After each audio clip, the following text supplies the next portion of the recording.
হাজার হাজার শিক্ষক যাকে অনুসরণ করেন উনি হচ্ছে মল্লিক স্যার। আর কত সহজে আমরা সমাজ শিখতে পারবো ইনশাল্লাহ সেটা স্যার তুলে ধরবেন।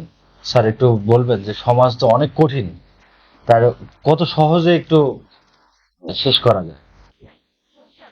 না, সমাজ কঠিন এই বিষয়ের সঙ্গে আমি একমত নই।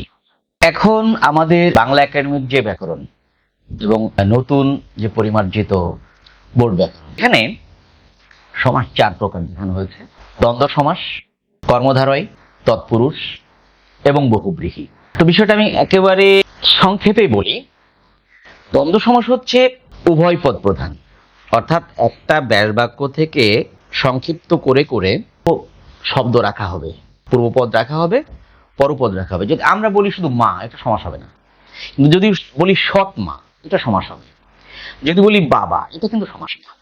কিন্তু যখন বলবো যে খাজা বাবা, বড় বাবা কিংবা পীর বাবা বলি, তো তখন ওই দুটো শব্দ আসছে, ওটা সমাস। একটা শব্দ দিয়ে সমাস হবে না। এখন হ্যাঁ, একটা শব্দে ক্লিয়ার করেন স্যার একটু। একটা শব্দে সমাস হয়। কি যে বললাম, যারা একবারই পারে না বা যারা যদি বলি শুধু গরু, সমাস হবে না। আমরা যদি বলি এড়ে গরু, তাহলে সমাস হবে। আবার যদি বলি ছাগল, সমাস হবে না। আবার যদি বলি রাম ছাগল, সমাস হবে। আবার যদি বলি গরু ছাগল, তখনও সমাস হবে। একটা শব্দ দিয়ে সমাস হয় না। মানে একটা শব্দ দিয়ে কখন এখন বিষয় হলো যে দ্বন্দ্ব সমাস। আমি আসছি, দ্বন্দ্ব সমাস মানে হচ্ছে সেখানে উভয় পদ প্রধান। এই যে আমার সামনে একটা আপেল আছে, কমলা আছে। আমি যখন বলবো আপেল কমলা, এর মাঝখানে একটা হাইফেন থাকলো, কারণ এটাও বিশেষ্য, এটাও বিশেষ্য। দুটো বিশেষ্য পাশাপাশি রাখলে তার মাঝখানে একটা হাইফেন দিতে হবে অথবা কমা দিতে হবে। তা আমি তো করবো সমাস। যেহেতু সমাস করব, তাই আমার এখানে দুটো বিশেষ্যের মাঝখানে হাইফেন দিতে হবে। নাহলে আমরা জানি যে বিশেষ্যের আগের বিশেষ্যটা বিশেষণ হয়ে যায়। তো এখন ব্যাপারটা হলো, দ্বন্দ্ব সমাসের দুটোর মর্যাদা একই হতে হবে, সমান হতে হবে। এখন যদি আগেরটা বিশেষণ হয়ে পড়ে, তাহলে মর্যাদা ঠিক থাকলো না। তাহলে দুটোই বিশেষ্য রাখা চাই, যে জন্য হাইফেন লাগবে। তো এখন বলছি আপেল কমলা, জিনিস কটা? দুটো। যেহেতু দুটো জিনিস, সেহেতু দ্বন্দ্ব সমাস। আচ্ছা, আমরা যদি বলি গরু ছাগল, জিনিস কটা? দুইটা। তখন দ্বন্দ্ব সমাস। এবার যদি বলি রাম ছাগল, জিনিস কটা? একটা। রাম ছাগল একটা, ওটা দ্বন্দ্ব হবে না, জি স্যার। ওটা কর্মধারায় হবে। তাহলে দ্বন্দ্ব হতে হলে দুটোই হতে হবে, দুটো আলাদা হতে হবে। দুটো ভিন্ন ভিন্ন, একই মর্যাদা, হ্যাঁ, সমমর্যাদার। যদি বলি পেঁয়াজ রসুন, জিনিস কটা? দুটো হবে। যদি বলি মা বাবা, তাহলে জিনিস কটা? দুইটা। দুটো হবে, মা বাবা। এখন যদি বলি সৎ বাবা, জিনিস কটা? একটা। তখন আর দ্বন্দ্ব বাবা হবে না। একজনই। দ্বন্দ্ব হবে না। এবার আসছি, আমি আপেলটা সরালাম, লুকিয়ে ফেলি। জি স্যার। এবার আমি বলবো কর্মধারায়, মানে পরপদ প্রধান, মানে জিনিস একটা। আমি বলছি কমলা লেবু, জিনিস কটা? কমলা লেবু একটা স্যার। জি স্যার। মানে জিনিস একটা, এইটা কর্মধারায় বা সাধারণ কর্মধারায় যেটা। যদি বলি গরম চা, জিনিস কটা? চা একটাই তো দেখা যাচ্ছে। গরম চা এটা একটা হ্যাঁ, দেখা হ্যাঁ। যাচ্ছে। তখন এটি একটা জিনিস বলে কর্মধারায়। কর্মধারা। যদি বলি গোল টুপি, জিনিস কটা? মানে গোল হলো টুপিতে একটা। সে একটা। মোটর সাইকেল, জিনিস কটা? মোটর সাইকেল একটাই তো। একটা জিনিস। এরকম করে যদি বলি হেডমাস্টার, তার জিনিস কটা? হেডমাস্টার তো একটাই। একটা। একজন। এই কর্মধারায়। একজন। তাহলে রাম ছাগল, জিনিস কটা? একজন। পাতি লেবু, জিনিস কটা? একটা। একটা। তাহলে জিনিস যেখানে একটা, আমরা বলে থাকি যে পরপদ প্রধান। আসল কথা হচ্ছে জিনিস একটা। জিনিস একটা থাকবে। এবার এই কর্মধারায় কিছু শ্রেণী বিভাগ মানে রয়েছে। জিনিস একটা থাকলে কি হবে স্যার? কর্মধারায়। কর্মধারায়। আচ্ছা। উপমান কর্মধারায়, আমি এতক্ষণ বলছিলাম সাধারণ কর্মধারায়, এবার আমি বলবো উপমান কর্মধারায়। উপমান কর্মধারায়টা কি? এর পূর্বপদের বিশেষণটা পরপদে আছে। আমি এইটাকে যদি মনে করি রক্ত, এখন বললাম রক্ত লাল, রক্ত লাল, রক্তের বৈশিষ্ট্য কি? লাল। লাল। পূর্বপদের বৈশিষ্ট্য পরপদে আছে। এখানে পরপদ বিশেষণ। একমাত্র সমাস উপমান কর্মধারয়ে পরপদ বিশেষণ। আমি আবার বলছি, একটু জোর দিয়ে বলছি, একমাত্র সমাস উপমান কর্মধারয় যার পরপদ বিশেষণ। মানে আমরা অনেক সময় দেখি যে মানে সত্য বুঝে উপমান সেটা কর্মধারয়। অনেকভাবে বোঝা যায়, হ্যাঁ, সত্যটা উপমান, মিথ্যাটা উপমিত। কিন্তু বিষয়টা আমি বলি, একমাত্র সমাস যার পরপদে রয়েছে বিশেষণ। এই যে রক্ত লাল, রক্ত কেমন? লাল, ওটা লাল, এটা লাল। তেঁতুল টক, তেঁতুল কেমন? টক। কাজল কালো, কাজল কেমন? কালো। কাজলের বৈশিষ্ট্য কি? কালো। রক্তের বৈশিষ্ট্য কি? লাল। তেঁতুলের বৈশিষ্ট্য কি? টক।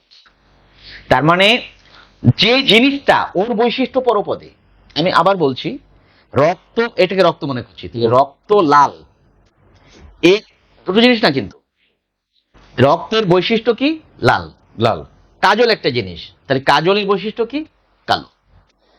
নিম একটা জিনিস, নিমের বৈশিষ্ট্য কি? হ্যাঁ, নিম তো তিতেই। তাহলে যে পদটি পূর্বপদ, ওর বৈশিষ্ট্যটা পরপদে রয়েছে, এটা উপমান। মানে খুবই সুন্দর স্যার। অন্য কোন সমাসে পরপদে বিশেষণ নেই, সুতরাং এটা তো আরো সহজ যে একমাত্র সমাস উপমান কর্মধারয় যার পরপদে বিশেষণ আছে, আর অন্য কোথাও নাই। এবার আসছি উপমিত। উপমিততে দুটোই বিশেষ্য পদ, কিন্তু তুলনা থাকবে, ব্যাস বাক্যে ন্যায় থাকে। যেমন চাঁদ মুখ, চাঁদের ন্যায় মুখ, চাঁদের মতো মুখ। বাহুলতা, বাহু লতার ন্যায়, বা লতার ন্যায় বাহু। ঘোরালে ফেরালে একই, মানে ন্যায় মাঝেও বসতে পারে, শেষেও বসতে পারে। যেমন ফুলকপি, ফুলের মতো কপি। ন্যায় দিলেও হবে, মতো দিলেও হবে, তাহলে দুটোই কিন্তু বিশেষ্য। ফুল একটা বিশেষ্য পদ, কপি একটা বিশেষ্য পদ, তাহলে ফুলকপি। ফুল একটা, আমি উল্লেখ করেছি দুটো জিনিস, একটা ফুল, একটা কপি। জিনিস কটা? ফুলকপি একটা স্যার। একটা। এই কর্মধারয়ের মধ্যে আছি আমি, জিনিস একটা, কিন্তু উপবিভাগে গেছি, সেটা হচ্ছে যে উপমিত কর্মধারয়। কিভাবে হলো? এখানে ফুল একটি নাউন বা বিশেষ্য, কপি একটা বিশেষ্য, দুটো পদ এখানে আছে, এবং এই দু পদের মধ্যে তুলনা। উপমিত হচ্ছে দুটো বিশেষের মধ্যে তুলনা, আর উপমান হচ্ছে পূর্বপদের বৈশিষ্ট্য পরপদে, যার পরপদে বিশেষণ, একমাত্র সমাস যার পরপদ বিশেষণ। এবারে আসছি রূপক। তাহলে আমরা উপমান সাধারণ কর্মধারায় বলেছি, উপমান বলেছি। উপমান কি বললাম? যে পরপদে বিশেষণ, মানে পূর্বপদের বৈশিষ্ট্য পরপদে। যেমন তেঁতুল, রক্তের বৈশিষ্ট্য লাল, তেঁতুলের বৈশিষ্ট্য টক, নিমের বৈশিষ্ট্য তিতা। সুন্দর স্যার। এবার আসছি রূপকে। রূপক হচ্ছে যার প্রথম পদটি স্পর্শ করা যাবে না। আমরা যদি বলি তেঁতুল টক, তেঁতুল তো টাচ করা যাবে, প্রথম পদটি স্পর্শ করা যাবে। নিম তিতা, নিম কিন্তু স্পর্শ করা যাবে। জি স্যার। রক্ত লাল, রক্তকে স্পর্শ করা যাবে। মানে রূপক হচ্ছে যার প্রথম পদটি স্পর্শ করা যাবে না। যেমন প্রাণ পাখি, প্রাণ কিন্তু স্পর্শ করা যাবে না। জি স্যার। মন মাঝি, মন কিন্তু স্পর্শ করা যাবে না। প্রেম দরিয়া, প্রেম কিন্তু স্পর্শ করা যাবে না। বিষাদ সিন্ধু, বিষাদ কিন্তু স্পর্শ করা যাবে না। এটা হচ্ছে রূপক। ব্যাস বাক্য করবো কিভাবে? যে বিষাদ রূপ সিন্ধু, প্রেম রূপ দরিয়া, মন রূপ মাঝি। এই যে রূপ দিয়ে ব্যাস বাক্য করছি, তাই এটাকে রূপক কর্মধারয় বলা হয়েছে। মানে মাঝখানে বলবে হ্যাঁ। বাক্যে। এবার আসি, এই যে দ্বিগু কর্মধারের দ্বিগু সমাসটা না, এটা এখন কর্মধারের মধ্যে আনা হয়েছে। দ্বিগুটা হচ্ছে সংখ্যা যত, জিনিস তত। সংখ্যা যদি না মেলে তাহলে বহুব্রীহি হবে। যেমন যদি বলি চারি বেদ, তাহলে বেদ কটা? চারটা, দ্বিগু সমাস।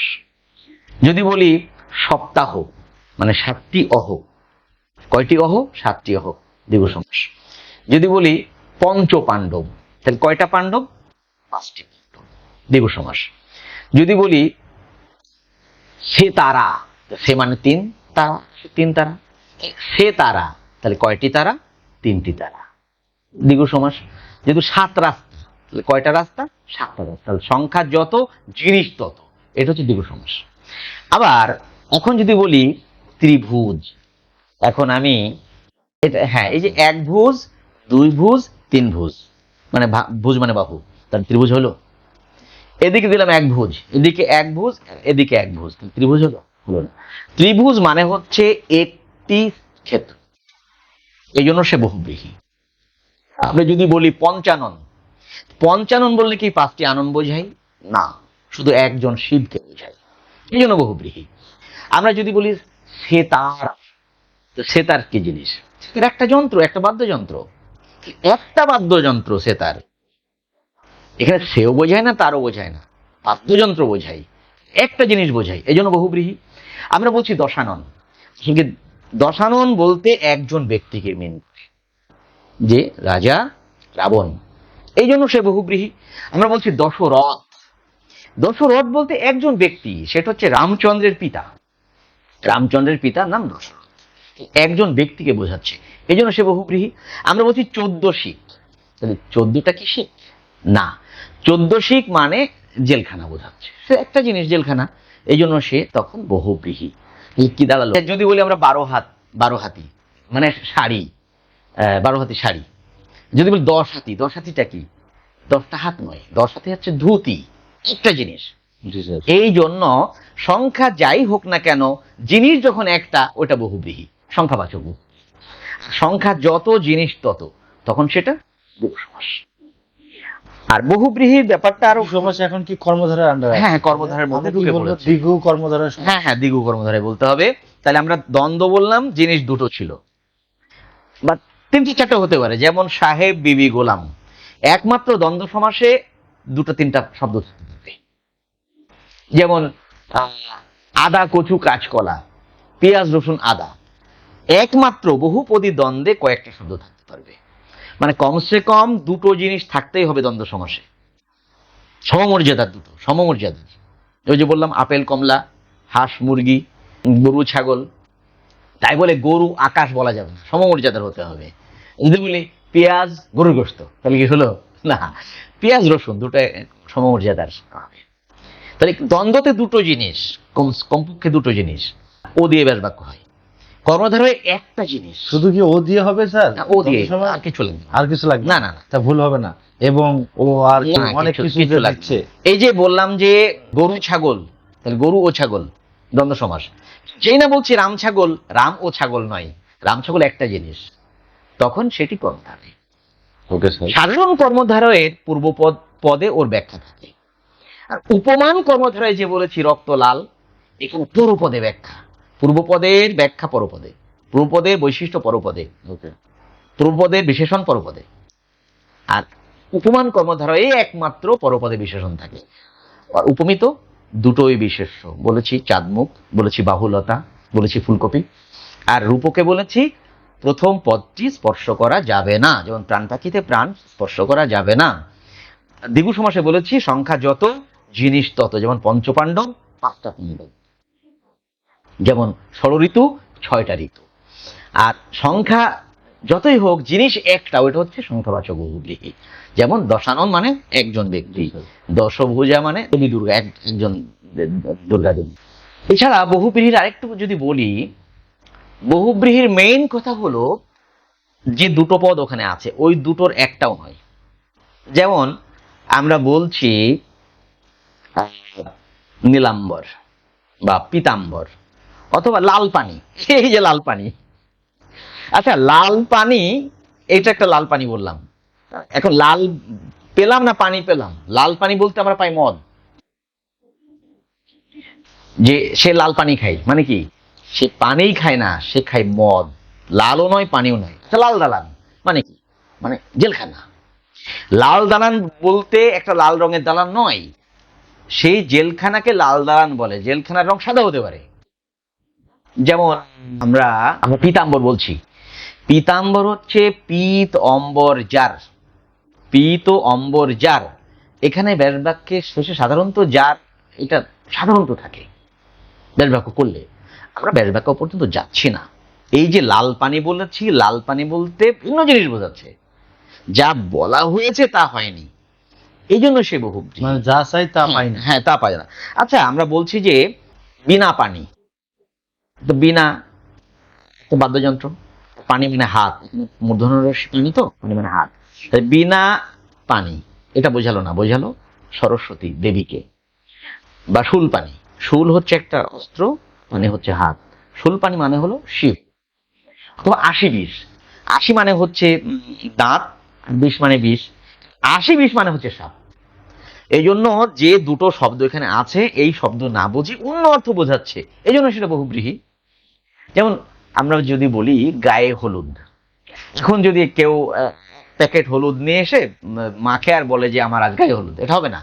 গায়ে হলুদ হচ্ছে অনুষ্ঠান, সেখানে গা কিংবা হলুদ এখানে বিষয় এই দুটোর মধ্যে সীমাবদ্ধ নয়, জি। এটা অনুষ্ঠান পর্যন্ত গড়িয়েছে, সেই জন্য এটা বহুব্রীহি। এই তো। সূর্যমুখী। হ্যাঁ, সূর্যমুখী বলতে একটা ফুলকে বোঝাবে, সূর্য এবং মুখ এই দুটো শব্দ আছে, আর এই দুটোর বাইরে যে ফুলকে বোঝাচ্ছে এই জন্য সেটা বহুব্রীহি। মানে এটা কিন্তু বলছি সূর্যমুখী, এখানে সূর্য এবং মুখের মধ্যে নেই, চলে গেছে ফুলের মধ্যে, এই জন্য সে বহুব্রীহি। এই যে আমরা বলেছি যে দ্বন্দ্ব সমাসে উভয় পদ প্রধান, আপেল কমলা, যেহেতু দুটো জিনিস, আপেল ও কমলা, আপেল কমলা দুটো জিনিস, এই জন্য ওটা দ্বন্দ্ব সমাস। গরু ও ছাগল, গরু ছাগল দুটো জিনিস। এখন আমি বলছি যে এলাহি গরু একটা জিনিস, কর্মধারায়। রাম ছাগল একটা জিনিস, এটা কর্মধারায়। কমলা লেবু একটা জিনিস, এটা কর্মধারায়। আর বলছি যে উপমান কর্মধারাটা হচ্ছে পূর্বপদের বৈশিষ্ট্য পরপদে, পূর্বপদের বিশেষণ পরপদে। যেমন রক্ত লাল, তেঁতুল টক, আর নিম তিতা। নিমের বৈশিষ্ট্য তিতা, তেঁতুলের বৈশিষ্ট্য টক, রক্তের বৈশিষ্ট্য লাল। মানে পরপদে বিশেষণ বা বৈশিষ্ট্য রয়েছে। কার বৈশিষ্ট্য? পূর্বপদের বৈশিষ্ট্য। উপমান, উপমিততে দুটোই বিশেষ্য, যেমন চাঁদ মুখ দুটোই বিশেষ্য, চাঁদের ন্যায় মুখ। যেমন ফুলকপি ফুলের ন্যায় কপি, বাহুলতা বাহুর ন্যায় লতা বা লতার বাহুলতার ন্যায়, বা পুরুষ সিংহ পুরুষ সিংহের ন্যায়, দুটো বিশেষ্য। রূপক হচ্ছে যার প্রথম পদটি স্পর্শ করা যাবে না। যেমন মন মাঝি মন স্পর্শ করা যাবে না, প্রাণ পাখি প্রাণ স্পর্শ করা যাবে না, বিষাদ সিন্ধু বিষাদ স্পর্শ করা যাবে না, প্রেম দরিয়া প্রেম স্পর্শ করা যাবে না, জীবন কাঠি জীবন স্পর্শ করা যাবে না। দ্বিগু কর্মধারায় হচ্ছে সংখ্যা যত জিনিস তত। যেমন চৌরাস্তা চারটি রাস্তা, চারটি রাস্তা। কিন্তু যদি বলি চতুর্ভুজ, তখন কিন্তু চারটা ভুজ চারদিকে না, চতুর্ভুজ এক ক্ষেত্র। এই জন্য ত্রিভুজ চতুর্ভুজ এগুলো হচ্ছে বহুব্রীহি। মানে জিনিস সংখ্যা যাই হোক, জিনিস একটা হবে, এটা বহুব্রীহি। আর বহুব্রীতে যে শব্দ আমরা বলি ওই দুটোর বাইরে অর্থ চলে যায়, এই জন্য সেটা বহুব্রীহি। আমরা যদি বলি ঘর জামাই, আমরা তো জামাই পাচ্ছি। ঘর জামাই বলতে দুটো জিনিস না, ঘর আর জামাই এরকম না, আমরা জামাই পাচ্ছি, এই জন্য কর্মধারাই। কিন্তু যখন বলছি বউ ভাত, আচ্ছা আমরা যদি বলি মেজো বউ বা বড় বউ, তখন জিনিস কর বউ পাচ্ছি, কর্মধারাই হবে। কিন্তু যদি বলি বউ ভাত, আমরা কি বউ পাচ্ছি না ভাত পাচ্ছি, নাকি অনুষ্ঠান পাচ্ছি? বউ এবং ভাত ছাড়িয়ে অনুষ্ঠানকে মিন করে, মানে এর বাইরের একটা অর্থ এখানে চলে যাচ্ছে। না, বউ ভাত মানে অনুষ্ঠান। বউ এবং ভাতকে ছাড়িয়ে অনুষ্ঠানে চলে যাচ্ছে, এই জন্য ওই দুটোকে ছাড়িয়ে অন্য একটি অর্থে চলে যাচ্ছে, এই জন্য সেটি মুক্তি। সমাজকে কঠিন করে দেখার কোনো সুযোগই নেই, এটা একেবারে সহজ জিনিস। স্যার, দর্শককে কিছু বলবেন? আমি বলবো যে এই আমরা যে ভিডিওগুলো দিব এবং বাংলাকে কিভাবে সহজ করা যায়, এই যে বাংলার প্রতি ভীতি, এই ভীতিটা আমরা কাটাতে চাই। বাংলা যে এত সহজ, পৃথিবীর মধ্যে সবচাইতে যে বাংলা ব্যাকরণটাই সহজ, এইটা আমরা প্রমাণ করতে চাই। এখন এইটা হয়তো এখন বুঝবে না, আমাদের সব ভিডিও দেখার পর সবাই স্বীকার করবে যে বাংলা ব্যাকরণ সত্যিই সহজ সাবজেক্ট।